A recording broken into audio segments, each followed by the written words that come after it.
and it really means a lot to me. Please keep your love and support to me.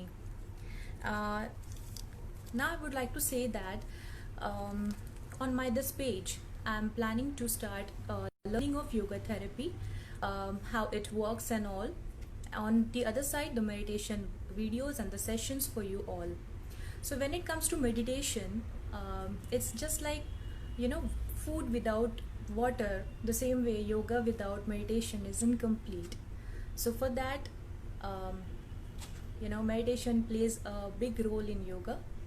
And as I was going around, and it's very nice to see that other people are also involved in yoga, as yoga is for everybody, and their experiences and love for yoga too. So our guest for today is Sebestian from Norway. He's going to, it's a talk show, so he's going to share his experience and learning about meditation. I would just like to introduce to you all about Sebestian. Sebestian has a degree in medical use of radiation and electromagnetic fields, also certified in clinical hypnosis and certified heart math facilitator, and has over 20 years of experience with various forms of meditation. Okay, he has always been facilitated with human developments, cognitive neuroscience, psychology, and with electromagnetic fields, and the latest in quantum physics. So let's start. I'll invite him. I'm sending him a request to join.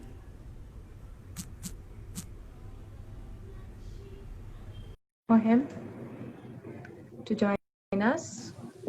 Hello, Sebestian. Hello, everyone. Good to see you. How are you, Upasanahards? I'm fine. You're fine? Oh, great. How are you? I'm fine. Norway calling today. How is India doing? All fine, all fine. I loved what you said just now about meditation being a big part of yoga. And that's what I miss in the West, you know. I would do more yoga if there was more meditation involved. And I know you guys in India have this union where meditation is a big part of yoga. So perfect. So lovely to hear. Thank you, thank you. And without wasting a time, I'll start with a questioning to you. So my first question is, what made you work on meditation? Like how you thought meditation is interested and how you involved in meditation? Well, my first contact with meditation was after my mother died. I was 17 years old, and well, like many people who lose a significant someone in their lives, they start maybe like searching for truth, what is life all about. Then I came in contact with some religions, philosophies, also the Buddhist philosophy, of course, and meditation. Didn't really do anything with it before I started my studies with the medical field. And then there's a lot of psychology involved as well. And I noticed in my practice periods that a lot of the patients I saw, especially cancer patients that I treated, their state of being, like if they're positive or if they're negative, has a lot to say about the outcome of their treatment. Especially like side effects of radiation treatment, for example. You could see that people that were negative said, oh, I'm most likely getting all the side effects I can get from radiation. They actually got that. And very quickly as well, like unrealistically quickly sometimes. And those that were positive, they walked through their whole treatment most of the time without any major problems. And they had good outcomes as well. So I asked my psychology professor, the state of being, the way if you're positive or negative, how does that affect our bodies, our health? And that's when he thought, okay, he said you should try meditation, because meditation is a way to change your state of being. And I started with a meditation teacher. I was living in Holland at the time. I'm from the Netherlands originally. And well, did meditation on and off. I liked it. It was okay. Did some yoga as well. And then 16 years ago, I moved to Norway. I got an offer to work here at the cancer department. And I realized I had to change because there was a lot of cultural difference. And I was kind of very quickly agitated. My personality didn't really fit in that working culture. And I really wanted to keep my job and I wanted to fit in here. And then I thought about, can I change my state of being? Can I change my personality by picking up my meditation practice again? So I found a good meditation teacher, not in Norway, but in the US. So I did a lot of online courses with her. Tiara Kumara is her name. And really used meditation as a powerful tool to change myself. And with that, I noticed also that the world around me changed. So that's my focus. Ever since I heard that from my boss in a conversation after a few years, like he was saying to me, right now I'm looking at a different Sebestian, and that I saw you 2 years ago. And then it dawned to me that my meditation practice, my daily meditation practice as well, because you have to do this every day, have a discipline, bake it into your daily routine. It changed my personality. It made me more patient. It made me happier. It also made me more conscious about myself.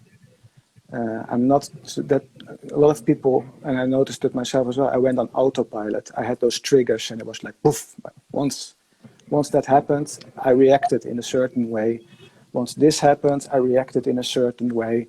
It was all pre-programmed in myself, and by practicing meditation, I became aware of when I was reacting to those triggers, and I could stop it before I reacted for real. So, yeah, and I got into it more and more, studied it more and more, did clinical hypnosis and courses with the HeartMed Institute because I was very interested in self-regulating. Changing our state of being also changes our body and our physiology.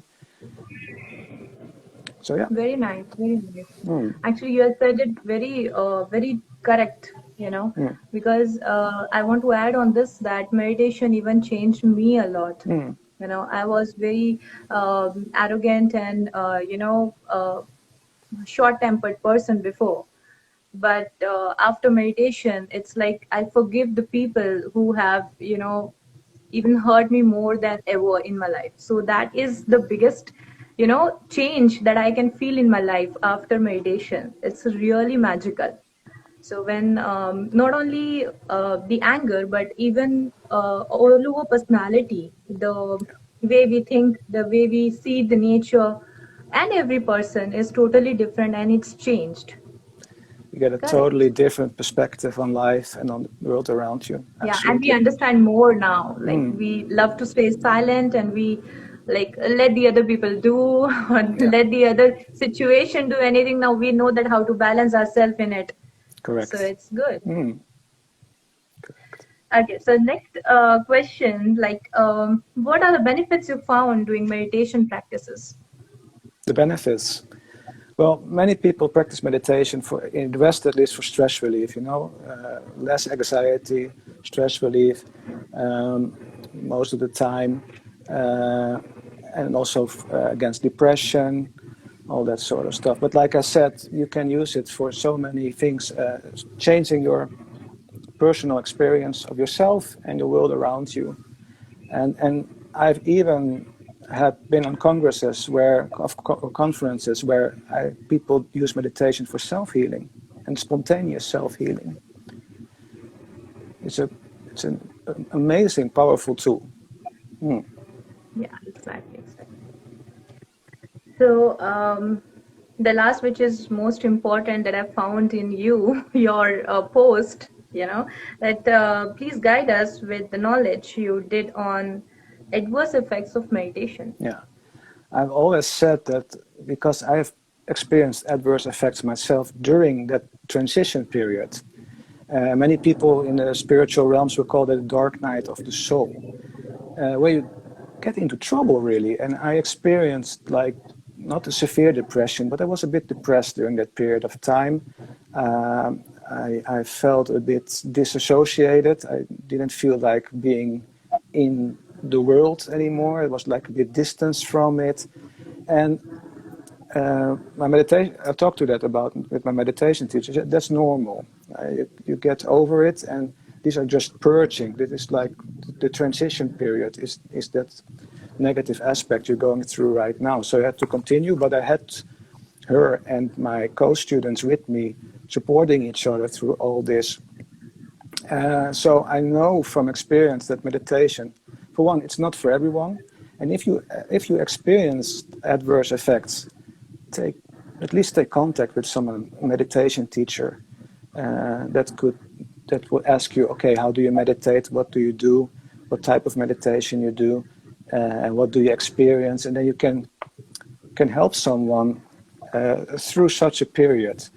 And I found a lot of studies with this one as well from, I don't know if you can see it. This is from a systematic review that was published recently, Acta Psychiatrica Scandinavica, Adverse Events in Meditation Practices, Meditation-Based Therapies.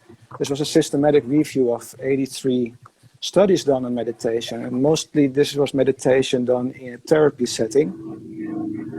And a lot of studies on meditation say it's a lot of positive effects, but there are also a lot of negative effects.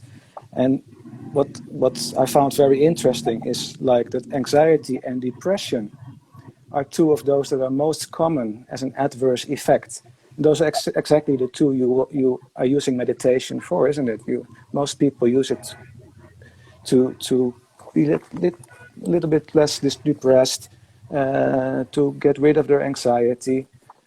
But some people doing meditation, actually they increase their anxiety and increase their depression, or they get it, well, they never had it before. And also what's very interesting, that it's in the course of the meditation practice, many people who experience adverse effects experience that in around, after 8 years, for example, in meditation practice, where they get these experiences. And it can go so far that even there are some people that are recording suicidal behaviors from meditation. And that's all the more reason, I think, to just say, don't do this alone. When you start a meditation practice, don't do this alone. Do it with a group of people, a group where you can talk with, and have a meditation teacher that also follows you. Under some guidance. Yeah. Not every guided meditation is not something I would say you should do all the time. Guided meditation is something that's nice in the start to get the hang of it, but then after a while, I think you should be able to do it on your own. But yeah, funny thing is though that in the newspapers, a lot of newspapers say, "Oh, meditation is bad. It's not good. It has adverse effects." But when you see the numbers, they say, okay, for all the people that meditate, 8.3% get adverse effects or experience adverse effects. That's actually the same as the amount of people that do psychotherapy. 8.3% of the people that have had psychotherapy had experienced adverse effects. And I would say, yeah, it's not that weird that you can compare those, because you're busy with your psychology. So some have illusions also during meditation practices. Some have different kind of illusions. Yeah. Like they can see some other things. Yeah, you can say. And then some people may not even balance that, like what is real and what is subconscious, what is conscious. They get, in between of that, which is also dangerous. What I think is a very important part of doing meditation practice and starting is learning about what is real and not real. How do we create reality for ourselves? Because understanding that is key to also using meditation as a tool and understanding what you experience during meditation as being something that is good or not good for you. If you say like, okay, experience visions or imagery when I meditate,